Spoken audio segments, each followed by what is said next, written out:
Saint Francis is not just the patron saint of animals, but also of ecology. To mark today's feast day, a new documentary was presented at the Vatican today. EWTN Vatican Bureau Chief Andreas Thonhauser had the opportunity to talk to the director of the movie, Nicolas Brown. We're here at St. Peter's Square, and joining me now is award-winning director Nicolas Brown, who presented his new movie, The Letter, at the Vatican. Nicolas, this movie is inspired by Laudato Si, the encyclical of Pope Francis. Can you tell us a little bit more about your new movie? The movie is based on the encyclical that the Pope wrote. Really, it began for me as a dialogue between faith and science. I'm a science filmmaker. I'm not a Catholic, but I'm very interested in the environment. That's my personal truth. And when I was presented with the opportunity of making a film about the Laudato Si, I found this just the most fascinating subject ever, that faith and science could meet together at a time of crisis, a global crisis that we all feel and see today. How do you see Pope Francis, and how was your interaction with him also working on that movie? Pope Francis, obviously, he is a very busy guy, so it took us quite a while to get our interview with him.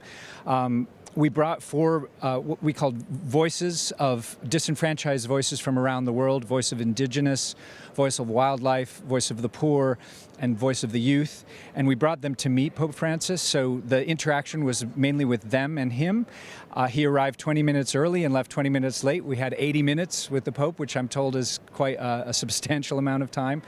And he was incredibly generous. And I think that his words to us were very powerful, but they were only just the beginning of our journey, really. Obviously, one of the main topics, one of the main issues of this pontificate is preserving the environment, preserving creation. What are your hopes for this movie, for The Letter? Well, I hope that I see the Laudato Si and Pope Francis's message a bit like a self-help message for all of us. We all want to know what we can do.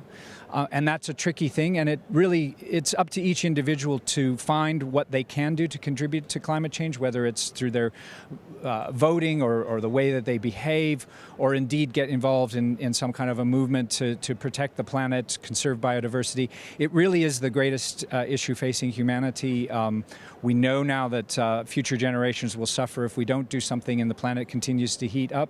And as we know from science, any heating that has already existed is going to continue for centuries to come. So the urgency is there, and now we have some of the moral tools as well as the scientific tools to work together on this project. And real quickly, before I let you go, what role do you think the Church has to play in preserving creation, preserving the environment?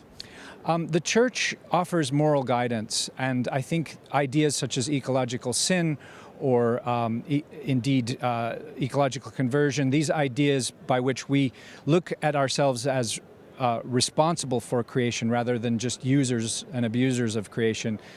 Some of these deeper philosophical ideas that the Church has to offer are, I think, speak to the why do we care about the environment. There are a lot of technocrats out there who can tell you what to do and how to do it and how to recycle or put solar panels up. But really, the Church's role in instructing us as to why to do so is a much deeper question, and I think Pope Francis has really given us something that is prophetic and useful for everyone, whether you're religious or not. Nicolas Brown, thank you so much for being with us. The director of the movie, The Letter, now available on YouTube. In Rome, Andreas Thonhauser for EWTN News Nightly.